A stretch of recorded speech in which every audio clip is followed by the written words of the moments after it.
बिस्मिल्लाहिर्रहमानिर्रहीम, अस्सलामु अलैकुम। अली सलमान GTV तमाम नाज़रीन को जी स्पोर्ट्स की स्पेशल ट्रांसमिशन में खुश आमदीद कहता है कि जहाँ पे रोज़ाना रात 11:05 से हम डिस्कस करते हैं पाकिस्तान सुपर लीग सीज़न 8 में खेले जाने वाले मैचेस को और गुफ्तगू करते हैं उन मैचेस की इनसाइड स्टोरीज़ के हवाले से, क्रिकेट से जुड़ी स्टोरीज़ के हवाले से। और कल की तरह आज भी हमारे साथ बड़ा एक ज़बरदस्त एक्साइटिंग पैनल मौजूद है कि जिनसे डिस्कस करेंगे उस मैच को जब से थोड़ी देर पहले अपने अख्ताम को पहुँचा और कराची किंग को एक मरतबा फिर इस टूर्नामेंट के दूसरे मैच में शिकस्त का सामना करना पड़ा। 4 विकेटों से इस्लामाबाद यूनाइटेड ने कामयाबी हासिल की। कल की तरह आज भी हमारे साथ मौजूद हैं ज़बरदस्त 3 हमारे पैनलिस्ट हैं कि जो ज़बरदस्त गुफ्तगू करते हैं और इनकी गुफ्तगू को आप पसंद भी करते हैं। जो पहली शख्सियत मेरे साथ मौजूद हैं, बोल्ड बोलते हैं, बुलंद बोलते हैं और साथ साथ जो है इनकी गुफ्तगू जो है वो पुरमगज़ भी होती है, हम सब मुस्तफ़ीज़ भी होते हैं और हम सब महजूज भी होते हैं। मेरे साथ मौजूद हैं मोहसिन घीवाला साहब। अस्सलाम वालेकुम मोहसिन।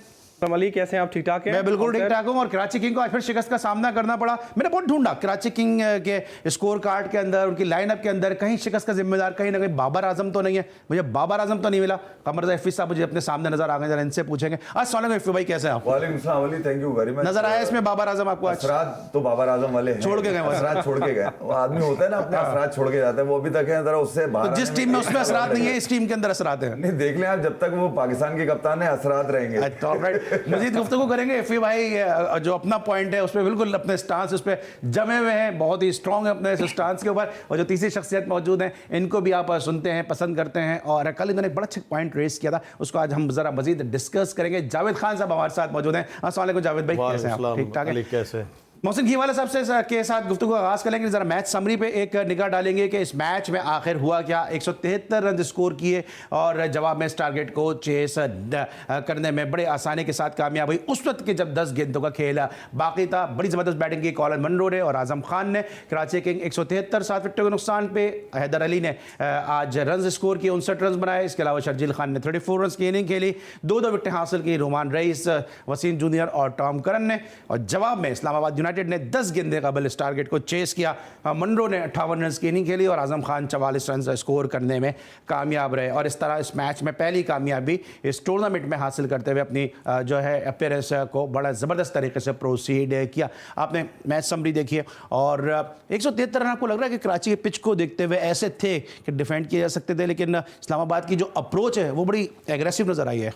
बैस बॉल जो हम कहते हैं जी, इंग्लैंड का स्टांस है बैस बॉल खेलना। हमने अग्रेसिव खेलनी है, ब्रैंडन मक्कलम वाला स्टांस खेलना है। इस्लामाबाद यूनाइटेड ने वही अप्रोच इस दफा अपनाई हुई है। वो आते हुए उन्होंने अपनी टीम स्ट्रैटेजी में अग्री किया हुआ है कि भाई हम हारे या जीते, हमने अग्रेसिव खेलना है, ऑल आउट खेलना है। आई थिंक जो इंग्लैंड की T20 की स्ट्रैटेजी है, वनडे की और वाइट बॉल की स्ट्रैटेजी है, वो इस्लामाबाद ने अपना ली है। और आप देखें कि इनके प्लेयर्स ने आते ही शुरू हो गए, उनको वो फिक्र नहीं है कि जी हम आउट हो जाएंगे नहीं हो जाएंगे। इवन शादाब खान ने खुद ये अपने कमेंट्स में कहा है कि मैं अपने प्लेयर्स को बैक कर रहा हूँ, जो रन नहीं कर रहे थोड़ा नीचे खेलेंगे, दूसरे ऊपर खेलेंगे ताकि हम उनको बैक करें। देखिए, this is the difference. England की जीत की वजह उनकी टीम मैनेजमेंट की बैकिंग है। आज इस्लामाबाद ने वही किया, नजर आ रहा है उनकी पॉजिटिव अप्रोच से। हाँ, कराची किंग्स ने बहुत खराब बॉलिंग कराई, हमें मानना होगा। ड्यू का फैक्टर था, 2 इंपॉर्टेंट कैचेस छोड़े। Having said that, Karachi Kings जो भी कंफ्यूज चल रहा है, बट इस्लामाबाद बहुत ही क्लियर स्ट्रैटेजी के साथ था। रिजल्ट आपके सामने। ठीक है। अच्छा जावेद भाई, आज हैदर अली ने रन्स किए हैं। अगर हम शुरू से अगर इसको मैच को एनालाइज करें, हैदर अली ने काफ़ी अर्से के बाद रन्स किए। वो प्लेयर है इसमें बहुत ज़्यादा इन्वेस्ट किया जा रहा है, बहुत बात की जाती है कि इसमें बहुत पोटेंशियल है, लेकिन बिट्स एंड पीसेस में ये प्लेयर परफॉर्म करता है। लेकिन आज रन्स करने के बावजूद वो एक ऐसे मौके पर आउट हुए कि जब उनको मजीद इनिंग को स्टेबल करना चाहिए था। देखिए, यही वो टाइम था हैदर अली के लिए प्रूव करने के लिए। जिस तरह उससे वो सेट खेल रहे थे, जैसे ही वो आउट हुए तो लगातार को 3-4 प्लेयर एकदम से आउट हुए। अदरवाइज ये क्या होता, अगर ये अपने पूरा आखिर तक जाते तो 200 प्लस के करीब पहुंच जाते। और 200 प्लस इवन इस्लामाबाद यूनाइटेड की स्ट्राइक रेट देखते हैं, उनके जो बैटर्स हैं, मैं समझता हूँ काफ़ी एक्साइटिंग मैच होता। लेकिन दूसरी तरफ एक और मैंने नोट की बात, जो देखने वाले हैं बहुत ही करीब से, वही देखेंगे कि हैदर अली के 2/3 रन जो है ऑन पर है और 1/3 इनके वही खेलते हैं, उनका एरिया वही है। अब आप जरा कॉलिन मनरो का करें, उन्होंने 50% ऑन पे और 50% जो है उन्होंने ऑफ पे खेले। तो जब ऐसी साइड होगी, इसका मतलब है उनकी मैनेजमेंट बहुत स्ट्रांग है, उसमें प्लेयरों का इतना वो नहीं, जो मैनेजमेंट है कराची किंग की मैनेजमेंट को अपना रिवाइज करना पड़ेगा, देखना पड़ेगा, रिव्यू करना पड़ेगा कि कहाँ गलती हो जाए। अच्छा, एफए जो मैनेजमेंट की बात की, कहा यह जाता है कि कराची किंग की जो मैनेजमेंट है उसका इन्फ्लुएंस बहुत है टीम के ऊपर, टीम के डिसीजन के ऊपर बहुत इन्फ्लुएंस है और शायद वो नजर भी आता है। आपको क्या लगता है कि क्यों मोमेंटम नहीं पकड़ पाती है कराची किंग? यार मेरे ख्याल में अली, एक तो ओवर एज प्लेयर हैं, ठीक है, एज बड़ा फैक्टर है कराची किंग्स में। दूसरे मामला जो आपने बात करी, ये तो पहले से ही है, मतलब ये आज नई बात नहीं है कि ओनर्स का तो आपको पता ही है कि उनका अमल दखल टीम के अंदर ज्यादा होता है। जैसे हमने कल कोयटा की बात करी थी कि बिल्कुल ही नया आदमी ओपन करा दिया उन्होंने, गप्टेल उठा के, जिसको कोई नहीं खिला रहा घर के अंदर, उसको अपने घर में बुला के आपने उसको खिला दिया। तो ये ओनरशिप के मामला तो रहते हैं, मगर कराची की हार की वजह क्या है? कराची की हार की वजह ये जो वसीम अकरम वाला, जो मैं आपको सीधी सी बात बताऊं, ये जो पेयर है ना, ये अपने हाथ से जाने ही नहीं दे रहा भाई। हाई पैसी आपने करी है, हाफ कुक परफॉर्मेंस आ रही है आपकी, जहां पर आपने 200 रन मारना है। आपको पता है कि भाई यहाँ पे इतनी मोटी मोटी धारों वाली ओस गिरने वाली है कराची के अंदर, वहां 150, 160, 170 रन नहीं, 200 प्लस आप करेंगे कराची में सेकंड बैटिंग में, तो ही आप डिफेंड कर सकेंगे भाई, वरना तो बड़ा मुश्किल है। मतलब आप यहाँ पर अगर इस्लामाबाद यूनाइटेड इतने मारता, कराची चेस करके चला जाता, ये कोई अनूनी बात तो नहीं है। तो ये तो कल ये जो कराची के इससे पहले वाला मैच भी जो वो इसी वजह से आप देख लेना, वो इन्हीं वजह से आ रहा है कि आपको 3 चांसेस मिल गए, 3 कैच छूट गए आपके, 3-3 नो बॉलें हो गई, तो आपके पास शॉट्स की कमी थी, इसी वजह से आप वो नहीं निकाल सके। यहां पर आप डिफेंड क्यों नहीं कर सके? यहां पे आपने रन ही कम मारे। शर्जील आज थोड़ा सा मुझे लगा था उसमें करंट उनके अंदर आया नहीं, मगर आजम का मैं आपको बता दूं, आजम ने जो आज परफॉर्म किया, ये मैं एक बात इसके ऊपर कहते चलूं कि सरफराज और रिजवान, इन दोनों का फैसला करना पड़ेगा पीसीबी को, वरना ये हसीबुल्ला हुआ आपका, रोहिल नजीर को तो आप वैसे ही दफना चुके हैं, ठीक है, उसकी क्रिकेट कहाँ है? 2020 का इमर्जिंग प्लेयर आपका पीएसएल का, और उसके बाद एकदम गायब। वजह क्या है? इन दोनों के चक्करों में ना सरफराज 1.5 साल तक बेंच पे बैठ के पूरे पैसे बनाते रहे, ठीक है, अब उनको टेस्ट में मौका लग गया। वरना आजम के साथ एक दफा ज्यादती हो चुकी है मोइन खान का बेटे की वजह से, ठीक है, फिर उसके वजन को लेकर, अब वो परफॉर्म कर रहा है भाई, और हर जगह कर रहा है, वर्ल्ड कप खेलना है यार। आपने देख लें 4-5 नंबर पे आकर वो टीम को निकाल के जा रहा है ना यार, एंकर इनिंग करी है ना उसने। मुन्ना ने तो खेला है, वो तो मुन्ना को तो आपको पता ही है, उनकी कोई स्टेक्स नहीं, उनको ये भी नहीं फिक्र है कि यार मैं अगर रन करूंगा तो टीम में रहूंगा नहीं रहूंगा, वो तो आएंगे, उन्होंने मारना पीटना हो, चले जाना है। मगर आजम की इनिंग बड़ी अहम, आजम को डिस्कस करूंगा कि भाई आजम को क्या पीएसएल का ब्रांड ही रहने देना है या लीग्स का ब्रांड रहने देना है, उसको पाकिस्तान के लिए कभी खिलाना ही नहीं खिलाना है, ठीक है। अच्छा, मैं आजम पे भी डिस्कस करूंगा, लेकिन साथ साथ क्या वजह है कि कराची किंग को जो इब्तिदा से रन नहीं मिल पा रहे? हालांकि जो उनका ओपनिंग पेयर है बड़ा लीथल, बड़ा ऐसा ओपनिंग पेयर है कि जो किसी भी जो है वो बॉलिंग अटैक को वो बिल्कुल पूरे तरीके से वो डिस्ट्रॉय कर दे। क्या लगता है, क्योंकि हमने पिछले मैच में भी देखा कि नीचे से इमाद वसीम ने और शोएब मलिक ने परफॉर्मेंस को जो पार्टनरशिप को उन्होंने एस्टैब्लिश किया। आज भी हमने देखा कि हैदर अली के ऊपर मैच आ गया और उसके बाद जो दीगर बैट्समैन हैं उनके ऊपर मैच आ गया, नीचे प्रेशर आया, टीम रन नहीं कर सकी। यार देखिए, प्रेशर की बात नहीं, पिछले मैच में आपको पता है कराची किंग्स का 46 for 4 हो चुका था, उसके बाद इमाद वसीम ने नीचे आके रन किए, वही मैं कह रहा हूं, ऊपर से रन क्यों नहीं मिल रहे? इस दफा उन्होंने जेम्स विंस को, शर्जील खान को ओपन कराया, लास्ट टाइम मैथ्यू वेड थे। देखिए, सबसे बड़ा चैलेंज क्या होता है T20 क्रिकेट में, लीग क्रिकेट में, कि इसमें आपके पास मौके और चांसेस कम है। एज अ टीम आपको अपनी स्ट्रेटजी पे क्लियर होना पड़ता है। हम ये देख रहे हैं कराची किंग्स अभी खुद सेटल्ड नहीं है। पहले मैच में वो बैटिंग परफॉर्मेंस खिलाई, सेकंड में ये बैटिंग ऑर्डर खिलाया, अब थर्ड में क्या खिलाते हैं, दोनों हारे में। देखिए, आपको क्लियर होना पड़ता है अपनी टीम स्ट्रेटजी के साथ हमने क्या खेलना है, और आपको उसको 1-2 मैचेस देने पड़ते हैं सेटल होने के लिए, बिकॉज अपने लोगों को अपने रोज में खेलना होता है। ये वो लोग नहीं है जो सुबह शाम साथ खेलते हैं, ये अलग अलग खेलते हैं। तो एक साथ खेल रहे हैं नहीं, देखो बात सुनो, ये सब प्लेयर्स तो एक साथ नहीं खेल रहे ना। मैथ्यू वेड यहां पर ओपन कर रहा है, आज नंबर 4 पे खिला दिया आपने, कल आपने जेम्स विंस को करा दिया। द प्रॉब्लम इज अली कि थोड़ी क्लियर स्ट्रेटजी हो कि भाई हमने करना क्या है। जो हमें क्वेटा ग्लैडिएटर्स का मसला लगा था, हमें कराची किंग्स में मसला लग रहा है इस सीजन। अगले पहले 2 मैचेस में देखे, अब देखें होता क्या है, नेचुरल है, आपने 2 मैच खेले, 2 मैच हार गए, चाहे 2 रन से हारे, आज अपने खराब बॉलिंग कराए, 2 मैच हार गए, now you are played two lost two in Karachi, point table में 5वें नंबर पर आ गए, आपका खराब सीजन हुआ है, सडनली आपकी टीम में कॉन्फिडेंस डाउन होता है, तो ये सब चीजें आपको स्टार्ट में प्रॉब्लम देती है। Karachi Kings I think struggle कर रहा है, इवन दो हम लास्ट ईयर ब्लेम कर रहे थे जी बाबर आजम सेल्फिश कैप्टन ब्लावा, अब इमाद वसीम वो कैप्टन है जिसमें लोग कहते हैं कि जी हां ये हमारा लीडर अच्छा है। सो लेट्स सी कितना बड़ा गैप कहां से आ रहा है, इतना बड़ा गैप कहां से आ गया। मुझे ब्रेक पे आना है, 10 सेकंड के अंदर मुझे जरा बताएंगे, रवि बोपारा जो इनके बैटिंग कंसल्टेंट है, इंग्लैंड के प्लेयर हैं, तो इनकी वो अप्रोच क्यों नहीं नजर आ रही जो हमें इस्लामाबाद यूनाइटेड में नजर आ रही है, जो एफए भाई और ये भी बात करेंगे इंग्लिश अप्रोच के साथ आज खेलिए इस्लामाबाद यूनाइटेड। यहाँ पर डाउटफुल है कि आप चेंज करो। इस्लामाबाद यूनाइटेड कंसिस्टेंट है फ्रॉम वेरी फर्स्ट सीजन और अप टिल नाउ, तो उधर कोई कन्फ्यूजन नहीं है, कोई मैनेजमेंट में ऐसा वो नहीं है ifs and.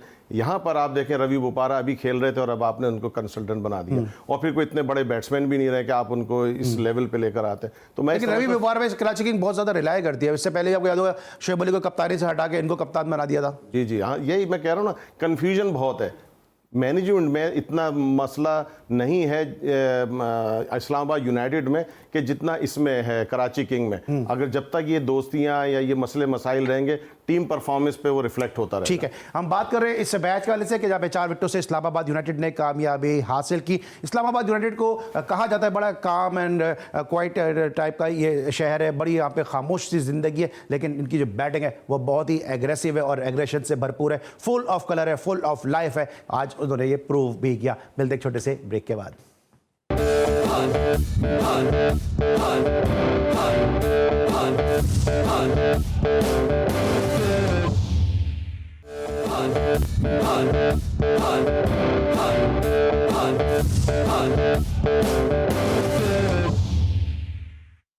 Welcome back after the break. और ब्रेक पर जाने से पहले हम डिस्कस कर रहे थे इस मैच को कि जहां पर इस्लामाबाद यूनाइटेड ने 4 विकेटों से कामयाबी हासिल की, 10 गेंदें कबल 173 रन का हदफ अपने नाम कर लिया। कराची किंग को आज शिकस्त का सामना करना पड़ा, लेकिन जो पिछला रिजीम था उसमें जो सिंध क्रिकेट के CEO थे, पाकिस्तान के फॉर्मर वनडे इंटरनेशनल क्रिकेटर और गाय बगाए उन्होंने, आपने उनको हमारे शोज़ में भी देखा होगा, महमूद हामिद साहब आज उनके वालिद खालिक हकीकी से जब मिले, GTV की जानिब से, G स्पोर्ट्स की जानिब से, जी TV के मैनेजमेंट की जानिब से, अपने तमाम पैनलिस्ट की जानिब से हम महमूद हामिद साहब से और उनके अहले खाना से दिली ना सिर्फ ताज़ियत का इजहार भी करते हैं, बल्कि अपने प्लेटफॉर्म से हम दुआ गो भी हैं कि अल्लाह ताला मरहूमा के दर्जात बुलंद करें और उनको जवार रहमत में जगह दें। महमूद हामिद साहब एक यकीनी तौर पर जिस तरह से उनका अखलाक है, जिस तरह से वो खुश अखलाक़ी से पेश आते हैं, ये उसी तरबियत का मज़हर है कि जो उनके पेरेंट्स ने यकीनी तौर पर उनको फराहम की होगी। लेकिन बहरहाल ज़िंदगी का नाम है आगे बढ़ते रहना, और ज़िंदगी में रोज़ नित नए ना सिर्फ हादसात भी सामने आते हैं, वाक़यात भी सामने आते हैं, और साथ साथ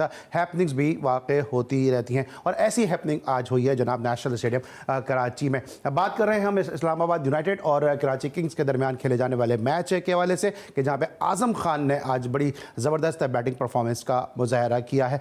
इफ़ भाई आज़म की हम बात कर रहे थे, आज़म ने आज जो बैटिंग की, जिस तरह भी आपने भी कहा कि आज़म जो है वो सिर्फ उसको एक लीग तक रख दिया जाए, जहाँ जहाँ उसको मौका मिल रहा है, कैरेबियन लीग जाता है वहाँ पे परफॉर्म कर देता है, बांग्लादेश प्रीमियर लीग जाता है वहाँ पे वो परफॉर्म कर देता है, यहाँ पे उसको मौका मिला यहाँ पे परफॉर्म कर दिया।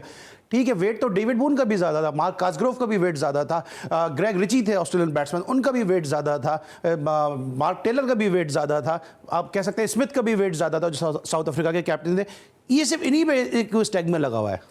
पेट अगर ज्यादा है तो पॉल स्टर्लिंग को क्यों उठाया इस्लामाबाद यूनाइटेड ने? भाई ओपनर वहां से भी खेल रहा अपनी नेशनल टीम से भी। पूरी टीम का इतना पेट नहीं जितना उस अकेले का पेट है पूरा। आप देखें तो मोटापा मैटर नहीं करता। देखें आजम ने जब सेंचुरी मारी उससे एक दिन पहले ही उसने अपने सोशल मीडिया पे आके लिखा था भाई कि मेरा वेट ना देखा जाए, मेरी बैटिंग देखी जाए जो असल मैटर करती है। तो उसने अपनी बैटिंग से तो प्रूव कर दिया भाई आजम खान ने। देखें विकेट कीपर बैटर है वो, और पाकिस्तान को बाकी फॉर्मेट्स में, अगर T20 की बात नहीं कर रहा मैं, चले ठीक, मगर दीगर फॉर्मेट्स जो है, आपके टेस्ट है, आपका ODI है, उसमें तो आपको एक शार्प माइंड चाहिए ना, जो आपको ठीक है ODI में नीचे आके खेल ले, टेस्ट में और नीचे आके खेल ले, T20 में मौका लगता है। अगर T20 खेले तो बहुत ज्यादा जबरदस्त है। रिजवान इसके स्ट्राइक रेट को मैच ही नहीं कर पाएगा, मुझे पता है ना वो। मैं उसके बाद एक मखसूस एक एरिया है रिजवान का, उस सर्किल के अंदर मारता है, कोई अच्छा बॉलर मिल जाता है उसकी विकेट ले लेता है, या उसको बॉल ही नहीं देता, वो 40 बॉलों में 50 करता है, टीम की ऐसी की तैसी करता है और चला जाता है। रिजवान का तो बाबर का आपको अंदाजा ही है कि इनको मेरिट पे मिलेगी, बॉल आसान मिलेगी तो मारेंगे। मैं तो आजम का सवाल किया था, बाबर की। मैं आपको बताऊं जहां सवाल तो मैंने आजम को बाबर आजम सुन तो ली नहीं बाबर, मैंने आजम की बात किया। बाबर आपने आजम की, मैं उसी तरफ मैं आ ही नहीं रहा बाबर की तरफ भाई। मैं भाई जहां आजम का नाम आता है वहां इनके दिमाग में बाबर आ जाता है। आजम खान का मैं बता रहा हूं ना, बात किसी के भी और आता बाबर। अली आप समझे नहीं, 22 बॉलों पे 48 रन। हाँ ठीक है, ठीक है, 22 बॉलों पे 48 रन है। अब ये 22 बॉलें अगर आजम पहले 6 ओवर में लेता है तो आप अंदाजा लगा लीजिए आपके लिए मैटर करते हैं रन वो। भाई रन्स करते हैं नहीं, better। आपका जो आपके पास सनद ही है कि आपने मेक शिफ्ट करना है, तो मेक शिफ्ट तो कोई भी प्लेयर हो सकता है। ये लिख तो नहीं दिया गया कि 2 लोग हमेशा के लिए हो गए, ठीक है। तो आजम अगर इस्लामाबाद यूनाइटेड में परफॉर्म कर रहा है, आजम अगर T20 वर्ल्ड कप 2021 में अनाउंस हो रहा है, तो आजम बीपीएल में क्यों 100 मार रहा है भाई जाके? मेरा सवाल ये है, आजम फिर पीएसएल में क्यों अपने रन मार के जा रहा है? जहां तक आजम की बात है, आज मेरे ख्याल में ये भी कहीं ये बात नहीं की, मुनीबा अली को किसी ने क्रेडिट नहीं दिया, 100 रन मार दिए। दुनिया क्रिकेट T20 क्रिकेट की 5वीं बड़ी खिलाड़ी बन गई है। मैक लैनिंग और हरमनप्रीत कौर के बाद जो तीसरा नाम आ रहा है 150 स्ट्राइक रेट का, वो इस बच्चे का आ रहा है। तो मैं ये कह रहा हूं कि टैलेंट आपके पास है, मगर आपकी यूटिलाइजेशन अगर ये रहेगी कि ये वहां का है, ये वहां का है, ये वहां का है। आजम का मैं इसलिए आपको पहले उसमें सेशन में कह रहा था कि आजम को अगर बाबर नहीं देखेगा एज कैप्टन या रिजवान एज वाइस कैप्टन नहीं देखेगा, तो फिर कौन उसको रेट करेगा भाई? ठीक है। मैं ये कह रहा हूं कि भाई मैनेजमेंट अगर अनाउंस करती है स्क्वाड में और वो ड्रॉप हो जाता है, तो इसका मतलब है कि मैनेजमेंट के साथ साथ कप्तान भी शामिल है। मैनेजमेंट भाई आप बरकरार रहती है ना, मरीज होते ना, मैनेजमेंट बरकरार रहती है, प्लेयर ड्रॉप हो जाता है। अच्छा जावेद भाई, जब आजम की हम बात करें, हमने देखा आजम पहले उन पे ये एक कहा जाता था कि वो फास्ट बॉलर पे थोड़े से शायद कमजोर हैं, लेकिन अब उन्होंने फास्ट बॉलर्स को भी बड़ा अच्छा हैंडल करना शुरू किया। अगर आप आजम खान को ब्रेक देंगे ना, फिर शर्जील खान का क्या कसूर है? उस पर कितनी ज्यादा तनकीद की गई है। अच्छा, रही बात इफ़ी साहब कह रहे थे कि पॉल स्टर्लिंग, ये लोग वेटरन्स प्लेयर हैं, ये अपनी कौमी टीम से फारिग हो चुके हैं, अब ये लीग्स खेल रहे हैं। तो लीग्स में तो आजम पे मैं कोई वो नहीं कर रहा हूँ, लेकिन जब पाकिस्तान टीम की बात आएगी तो कितने ओवरवेट प्लेयर है, फिर वो भी कहेंगे, अपना हक समझेंगे। और अच्छा, रही बात अभी एक कीपर की हम बात कर रहे थे, रुहेल अज़, बात यह है कि जब 2 कीपर आते हैं ना, तो 4-5 कीपर उसी दौरान जो है ना जाया हो जाते हैं। वसीम बारी आए, 15-16 साल खेले, कम से कम 10-15 कीपर जाया होगा उस दौरान। राशिद लतीफ, मोइन खान के दौर में 3-4 कीपर। तो ये तो एक नेचुरल वो है कि आपको सोचना चाहिए कि मैं कीपर हूं, कीपर सिर्फ एक चाहिए होता है टीम में, तो ये एक बदकिस्मती होती है कि फॉर्मेट 3 है तो जगह बन जाती है। नहीं यार जावेद भाई, मगर ऐसा नहीं होना चाहिए कि आप T20 में परफॉर्म कर रहे हैं तो मैं बोलूंगा जावेद भाई को यार ओडीआई में भी खिला लो, क्योंकि ये पेट की बात निकालते ही नहीं है कहीं। यार ओडीआई में अच्छा कर दिया जावेद भाई ने, ठीक है, इनको टेस्ट भी खिला लो, इतनी ज्यादा शर्जील खान का भी तो फिर करे ना। ओ भाई शर्जील अब फिट तो हो जाए, वो फिटनेस भी तो मैटर करती है। ठीक है, मतलब फिटनेस का ताल्लुक तो कहते हैं ना वेट है, यही सबसे बड़ी बात। नहीं वेट क्या मतलब है? वेट है तो पोलार्ड को भी रखा है, इतना बड़ा वेट रखा हुआ है। आपको लगता है कि आजम खान ने इस तरह से परफॉर्म किया, ये इस तरह से हारिस आ गए जो पेशावर के हैं, इनके आने से थोड़ा सा रिजवान के ऊपर भी प्रेशर अब आ रहा होगा, और जो जिस तरह भी बात करें सरफराज के ऊपर भी आएगा, क्योंकि उनके लिए भी, क्योंकि हारून रशीद साहब जो इस पीएसएल की ट्रांसमिशन से पहले लास्ट मैंने शो किया, उसमें बांगे दहल हारून रशीद साहब ने कहा कि इस पीएसएल पे वो बैठेंगे और उनकी बड़ी कड़ी निगाह होगी T20 फॉर्मेट के हवाले से, टीम सिलेक्शन के हवाले से इस पाकिस्तान सुपर लीग में। तो हारिस और आजम 2 ऐसे कीपर हैं कि जो मौजूदा कीपर्स के लिए एक अलार्मिंग साइन बन सकते हैं। देखिए, मैं इफ़ी भाई की बात से ज़्यादातर अग्री नहीं करता, लेकिन आज ज़रूर अग्री करूंगा कि देखिए ये एक बड़ी हेल्दी साइन है पाकिस्तान क्रिकेट टीम के लिए कि रिजवान जो कि नंबर 1 प्लेयर रह चुके हैं और बहुत अच्छे बैट्समैन हैं, उन पर प्रेशर है। देखिए पीएसएल लीग और इन तमाम लीगों का एडवांटेज ये होता है कि जो आपके मंजे हुए प्लेयर्स हैं नेशनल साइड में, उन पर प्रेशर है कि पीछे टैलेंट है, अगर आप परफॉर्मेंस उस लेवल पे नहीं रखेंगे तो आपको रिप्लेस कर दिया जाएगा। तो देखिए वहां तक तो बिल्कुल बड़ी हेल्दी साइन है। चैलेंज ये है और की सवाल ये है अली कि ये होता है नहीं होता, क्या रिजवान को हटाया जाता है नहीं हटाया था, क्या बाबर आजम को हटाया जाता है नहीं जाता, क्योंकि आजम खान ये परफॉर्मेंस दे रहे हैं। प्रॉब्लम हम वहां पर आके फंस जाते हैं। आई डोंट थिंक कि हमें कभी भी हेल्दी कंपटीशन का प्रॉब्लम रहा है, हमेशा हमारे पास टैलेंट बेतहाशा रहा है। द की क्वेश्चन इज, क्या आप में हिम्मत है सेलेक्टर्स में, मैनेजमेंट में, कि आप टॉप प्लेयर्स को हटाएं जब वो परफॉर्म नहीं कर रहे हो? ये सबसे बड़ा सवाल है। इसका आप जवाब दे देंगे तो आजम खान, हारिस और ये सब आगे बढ़ेंगे, कोई ऐसा मसला नहीं है। कुछ जल्दी ऐड कर रहा हूं, हसीबुल्लाह यार अंडर 19 का प्लेयर है आपके पास ईशान नबील गायब है। मैं ये कह रहा हूं, ये सिलेक्टर जो ढोंग मचा रहे हैं, हारून रशीद, इन तक ये मैसेज जाना चाहिए। पीएसएल क्राइटेरिया सिलेक्शन कमेटी में पाकिस्तान टीम में खिलाने के लिए पीएसएल क्राइटेरिया बनाया है। वो भाई नेशनल T20 क्यों नहीं है आपका यार? नहीं, वो बच्चे किसी माँ के बच्चे नहीं है क्या यार? वो क्या हमेशा डोमेस्टिक खेलते रहेंगे? पीएसएल में तो आप ट्रेड पे चलते हैं यार, आप ऑक्शन करें फिर पता चलेगा। ये क्या ड्रामेबाजी है कि अपनी पसंद के लौंडे पीएसएल में लो, वो परफॉर्म करें, वो पाकिस्तान खेल जाए, ये ज्यादती मत करें यार। ठीक है, लेकिन पीएसएल भी ठीक है एक तरह, इफ़ी भाई की इस बात से भी मैं मुत्तफिक हूं। पीएसएल को बेंचमार्क नहीं होना चाहिए, डोमेस्टिक T20 होना चाहिए, क्योंकि पीएसएल में भी बहुत सारे जो डिजर्विंग क्रिकेटर्स हैं वो पीछे रह जाते हैं। लेकिन हारून रशीद साहब की बात को इसलिए मैं बैक करूंगा कि उनके as a head of selection committee ये पहला असाइनमेंट है, इसलिए जाहिर सी बात है उनकी निगाह इस पर जरूर होगी। फिर डोमेस्टिक सीजन आएगा तो उसको भी वो जरूर जो है वो जज करेंगे और प्लेयर्स की परफॉर्मेंस को एनालाइज करेंगे। लेकिन चूंकि पहला जो इवेंट है वो यही आ रहा है, इसलिए शायद उनकी बात का पर्सपेक्टिव यही होगा। ब्रेक लेंगे और जब ब्रेक के बाद वापस आएंगे तो मजीद बात करेंगे पाकिस्तान सुपर लीग सीजन 8 के हवाले से। मिलते हैं ब्रेक के बाद।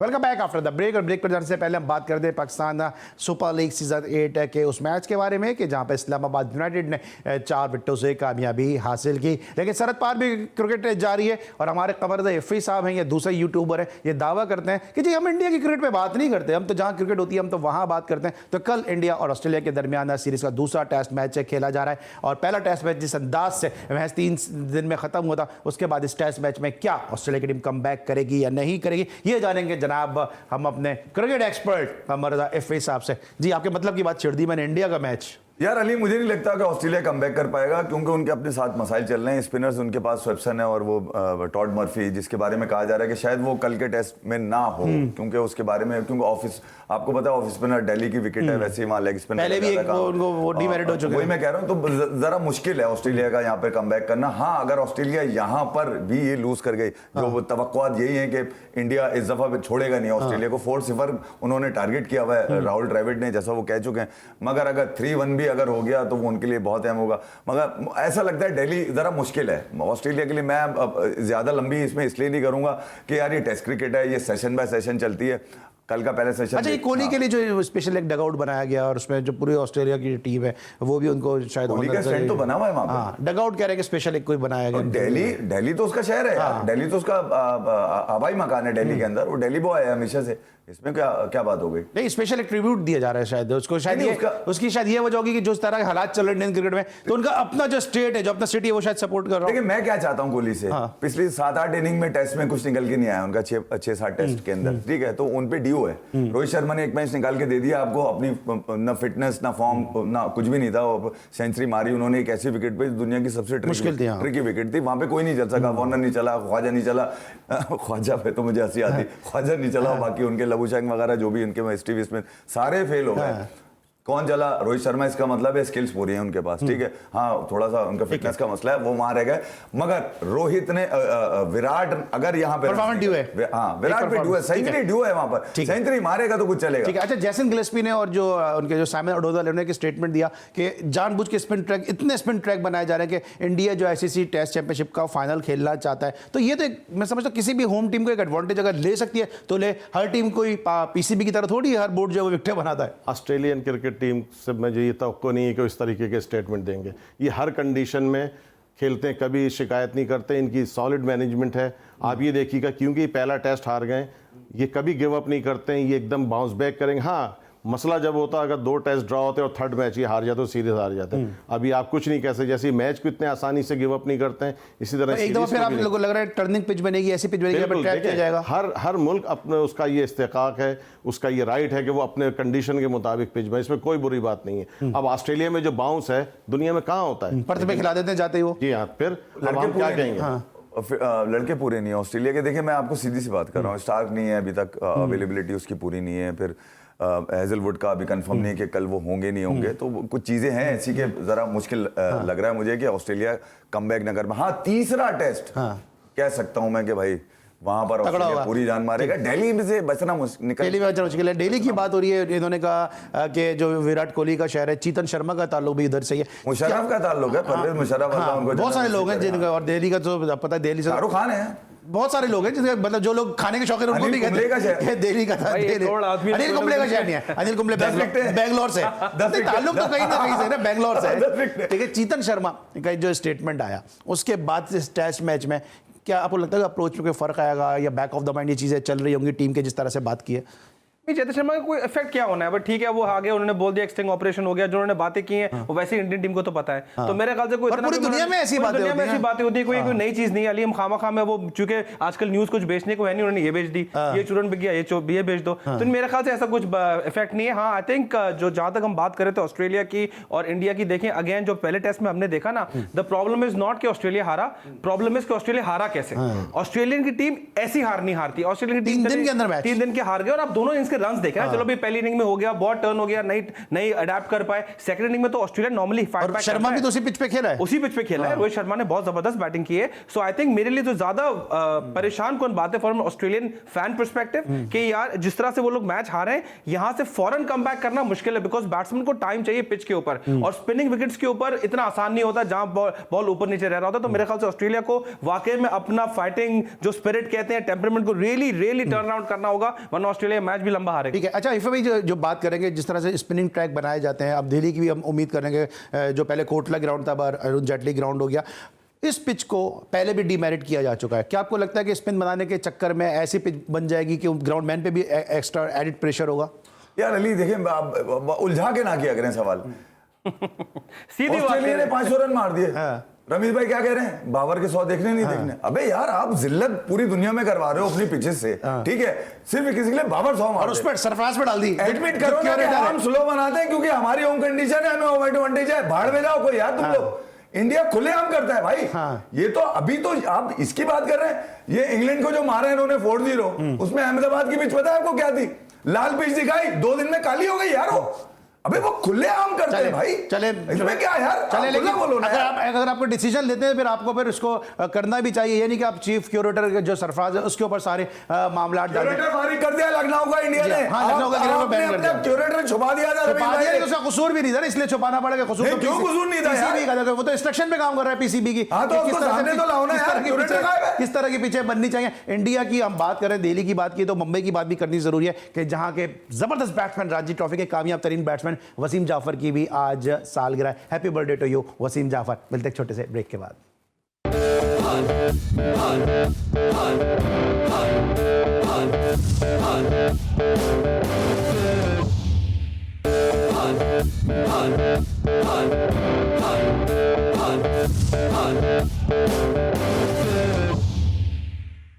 Welcome back after the break. और ब्रेक पर जाने से पहले बात करते हैं पीएसएल सीजन 8 के उस मैच के वाले से जो नेशनल स्टेडियम कराची में खेला गया, और कराची किंग जो है वो शिकस्तों के गर्दाब से बाहर निकलने में कामयाब भी नहीं हो पा रही है। अब मैनेजमेंट के मसाइल हैं, कैप्टनसी के मसाइल हैं, क्योंकि जो बाबर आजम के हेटर हैं जो बहुत ही कम है, आटे में नमक के बराबर हैं, लेकिन हमारे स्टूडियो में तो वायरल होते ही हैं, तो उनका तो ये कहना है कि जी बाबर आजम के असरात हैं। लेकिन बहरहाल एक बड़ी टीम मैनेजमेंट पीछे मौजूद है, बोपारा मौजूद है, वसीम अकरम मौजूद है, बड़े लोग मौजूद हैं, इसके बावजूद रिजल्ट वही टाइटा फिश। देखिए आज का सबसे डिसअपॉइंटिंग जो चीज थी ना वो थी कराची किंग्स की बॉलिंग और उनकी लाइन और लेंथ।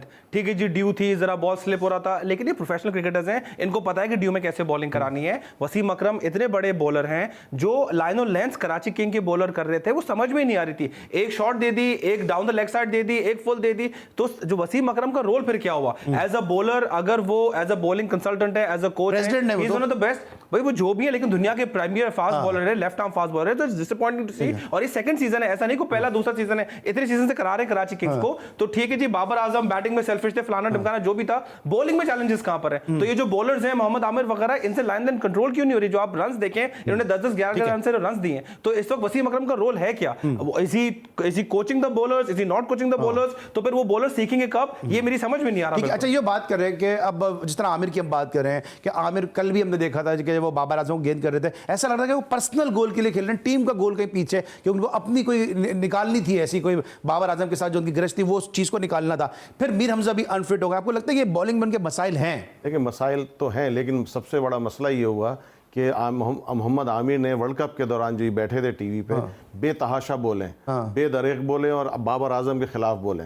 अब दुनिया मानती है उनको, आप एक लिमिटेड उसमें रहे, मतलब जो बाबर आजम के खिलाफ बोलेगा तो वो गलत ही बोलेगा। नहीं गलत नहीं, मैं किसी को कह नहीं रहा, एक लिमिट में बोले, मैं किसी को कह नहीं रहा हूं, मतलब एक बड़ी मुश्किल से बैट्समैन बनता है, 4 बॉलर बनते हैं तो एक बैट्समैन बनता है, बॉलर बन जाएंगे। लेकिन ये जो आप बात कर रहे हैं 4 बॉलर बनते हैं तो एक बैट्समैन बनता है, ये बात आपके पड़ोस में लोगों को समझ में क्यों नहीं आती? नहीं उनके तो है ना, वो तो नहीं पड़ोस वो नहीं, आपका पड़ोस, हमारा पड़ोस, बहुत ही करीब वाला पड़ोस। अब ये आप समझा रहे हैं ना इनको, तो मतलब उनको समझने की नहीं आती कि ये बैट्समैन बड़ी मुश्किल से बनता है भाई, उसकी इज्जत करो, उसकी कदर करो। ये रेशो बाबर आजम को बनाने के लिए जी आप खा गए असद शफीक को, खा गए, सुन लीजिए आप, असद शफीक को खा गए, फवाद आलम 11 साल बाहर रहे। अबे भाई ये को मजाक लगाएगा पाकिस्तान क्रिकेट को? हर आदमी अपनी आंख लेकर आता है क्रिकेट के अंदर, नई मैनेजमेंट आई, अपनी आंखें दूरबीनें लेकर आ गई, ये हम कह रहे हैं कि ये टाइट जो है वो वर्ल्ड क्लास बनेगा। अबे घंटे का वर्ल्ड क्लास बनेगा? आप आईसीसी ने माना है जी, अरे यार भाई आईसीसी ने माना है। आईसीसी में पाकिस्तान नंबर 1 क्यों नहीं है जो सरफराज रखता था? नहीं, आईसीसी में सेल्फी नहीं, ये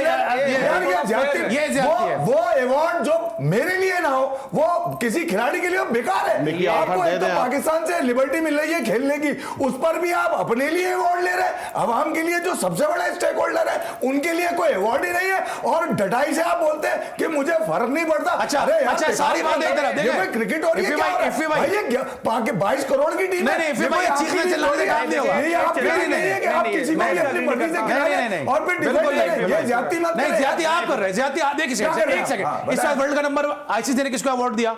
मैं इससे पूछ रहा भाई, मैं ये सिर्फ कह मेरी रहा हूं, बात तफसील नहीं, तफसील आप सुन ले मेरी नहीं, बात। तफसील नहीं, मैं इससे ज्यादा चीख आप सकता सुन ले मेरी हूं, बात। मैं इससे ज्यादा चीख मेरी सकता बात हूं। सुने। बाबर आजम के लिए मैं इससे ज्यादा चीख सकता भाई, हूं। सिराज नंबर 1 कौन है? ओडीआई में इंडिया कौन है नंबर? बैटर कौन है? सूर्या कुमार टी20 में नंबर 1। इंडिया से निकलता ही नहीं बाहर। यार मैं आपको परफॉर्मेंस नंबर 1 कौन है? मैं इसे इस बात का जवाब दें। आपको नंबर सर, मैं एंकर मैं एज एंकर वाली सवाल पूछ रहा हूं। आपको नंबर 3 आईसीसी ने किसको अवार्ड दिया? मैं यार लानत है ऐसे अवार्ड पे अली। सिंपल आप खुश होते रहे है नहीं है, वो जो भी कुछ है, मैं सिर्फ सिंपल मेरा सवाल आपसे सवाल है मेरा, एक सेकंड, सिंपल मेरा सवाल है, आईसीसी का नंबर 1 बैटर किसने बेकार बात है। सर मेरे सिर्फ जवाब दे दे, मैं बेकार काम की बात नहीं कर रहा। बाबर आजम का ताल्लुक किस मुल्क से? पाकिस्तान का झंडा अगर पोलो में, कबड्डी में, साइकिलिंग में, किश्ती रानी में अगर ऊंचा होगा तो आपको अफसोस होगा। बिल्कुल, अबे खुशी होगी ना, तो क्यों नहीं खुशी होती इन लोगों को यार? भाई ये बेकार बातें देखिए फिर भाई, जो आप अजीब बातें कर जाते हैं बात होगा। इनका व्यू पॉइंट बाबर आजम पे ठीक है, ठीक है, लेकिन हर जगह नहीं चलता बॉस। नहीं मैं आप सिराज हर जगह नहीं चलता। सिराज नंबर 1, टीम नंबर 1 भाई बात ही नहीं हो रही है। नहीं यार, मैं आपसे परफॉर्मेंस की बात कर। अगर खिलाड़ी टीम में परफॉर्म करे, खुद ऊपर जाए, टीम नीचे जाए, फिर की बात क्या है? चीखने चिल्लाने से कोई दलील थोड़ी साबित होगी। पूरा पाकिस्तान को कह सारी बात ही नहीं हो रही है। क्यों खेल रहा भाई वो बात ही नहीं हो रही है मुझे यार, वो बात ही नहीं हो रही है। बात हो रही है, आप पर्सनल अवार्ड की बात कर रहे हैं, मैं नेशनल अवार्ड की बात कर नहीं रहा हूं। मेरी जो बात है उसका जवाब देना। आप अपने हिसाब से क्यों चला रहे हैं? ना गिनाए ना मुझे सर, मैं तो आप नेशनल माइलस्टोन गिनाए, मैं तो एग्री करूंगा ना आपकी बात यह है कि बाबर आजम पाकिस्तान का नाम आ रहा है, बाबर आजम का नाम आ रहा है, पाकिस्तान का नाम आ रहा है। अब आप उसके अगर अगेंस्ट हम सब अगेंस्ट हो जाए, नहीं तो पूरा मतलब आप अगेंस्ट हम सब अगेंस्ट हो जाए। सर ये आपका पर्सनल ओपिनियन है ना, इंडिविजुअल स्पोर्ट खेलना है। मैं इसकी रिस्पेक्ट करता हूं, मैं रिस्पेक्ट करता हूं आपके पर्सनल ओपिनियन की, लेकिन मैं आपसे मुत्तफिक नहीं होगा। आप चलेंगे चलेंगे, मैं आपसे मुत्तफिक नहीं होगा। आपके लिए थोड़ी बात छोड़ेगा गलत बात है, आपके लिए होगी ना, मेरा ओपिनियन है भाई मैं रिस्पेक्ट कर रहा हूं, लेकिन मैं एग्री नहीं कर रहा। आप जबरदस्ती चीख यार, मैं आपके हाथ थोड़ी जोड़ रहा हूं। आप चीख के तो ये साबित कर रहे हैं ना, साहब से एग्री कर रहे हैं। आपको रजिस्टर करा नहीं रजिस्टर है, क्या चीज रजिस्टर करा रहे हैं? पता है कि पाकिस्तान का नाम आ रहा है। चीखने से रजिस्टर नहीं होता भाई, आराम से बात करें, आप सामने वाले का व्यू पॉइंट भी सुने। मैं तो रिस्पेक्ट कर रहा हूं। 2 साल टी20 नंबर 1 है, सरफराज नंबर 1 बैटर कौन है? मेरा सवाल से की बात कर रहा हूं।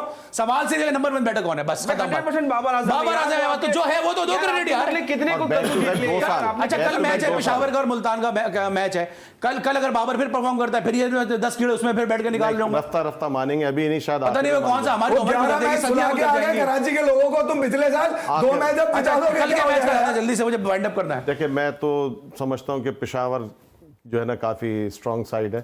अब देखिए कामरान अकमल के बाद क्या होता है, क्योंकि बड़ा मुश्किल है कि अगर कोई ऊपर का टॉप ऑर्डर। आपको उम्मीद है कल बाबर रन्स करेगा? बिल्कुल, मैं तो अब ये फंस गया क्योंकि कल बाबर भी और रिजवान भी, अब ये किसको, ये तो दोनों को उड़ाते हैं। के साथ चले जाएंगे, जो पाकिस्तान को ऊपर नहीं करेगा मेरे लिए बेकार है। आप फंस गए ना, ये आपको तारीफ तो करनी पड़ेगी। मैं तो पाकिस्तान को ऊपर देखना चाहता हूं, इन दोनों को देखने के थोड़ी देखता हूं क्रिकेट कि 4-5 बॉलर बनते हैं तो एक बैट्समैन बनता है, ये रेशो है। बैट्समैन बनना इतना आसान काम नहीं मानते ना, बॉलर बहुत आसानी से सिर्फ एग्रेशन चाहिए। आपकी बात से तो बात निकली है, सिर्फ एग्रेशन चाहिए बॉलर को, थोड़ी बहुत। बिल्कुल मेरे ख्याल से Peshawar Zalmi is looking very strong.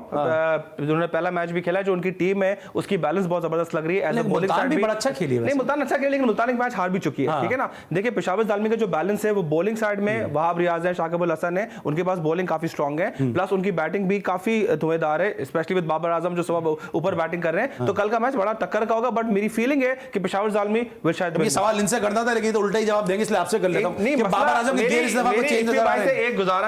एक गुजारिश है नेशनल टीवी पे कि भाई आप बिल्कुल अपना व्यू पॉइंट करें, हम रिस्पेक्ट करते हैं, लेकिन चीखेंगे तो हम डिबेट नहीं कर पाएंगे। आप डिबेट चाहते ही नहीं, वो तो ये चाह रहे हैं कि मुस्तनद मेरा फरमाया मैं वो चाहे फौकियत ना दिया करें किसी नहीं, फौकियत नहीं सर, मैं मेरे लिए करते हैं। अच्छा कल के मैच में बता देना सर, आप फंस गए। जो देखिए यार, मुल्तान की बैटिंग सबसे ज्यादा स्ट्रांग बैटिंग मुल्तान की है। मुल्तान अगर चेस करेगा तो वो 220 भी कर लेगा। ये 220 भी कर ले तो 220 चेस करेगा। जी 220 करेगा भी कर सकता है। पेशावर 219 करेगा, और जब पेशावर 219 करेगा तो बाबर आजम रन्स करेगा। वो आप मानने को तैयार नहीं होंगे। करेगा कल? वो करेगा तो उसके अंदर जो अब हारेगा तो बोलेंगे देखिए डगआउट में बैठे 250 का तो जी जाते हैं। डगआउट में इंजमाम जो बैठ के अंदर ही अंदर खार खा रहा था ना पिशावर दलमी के पहले मैच में जो कराची किंग्स तो बॉलिंग में खा रहे थे भाई, वो बैटिंग में नहीं खा रहे थे भाई यार। मैं कप्तानी ये खुदा का मामला है। वो भाई वही कप्तानी की बात कर रहा हूं मैं। कप्तानी में फेल, बैटिंग में फेल, बैटिंग में सेल्फिश, कप्तानी में फेल।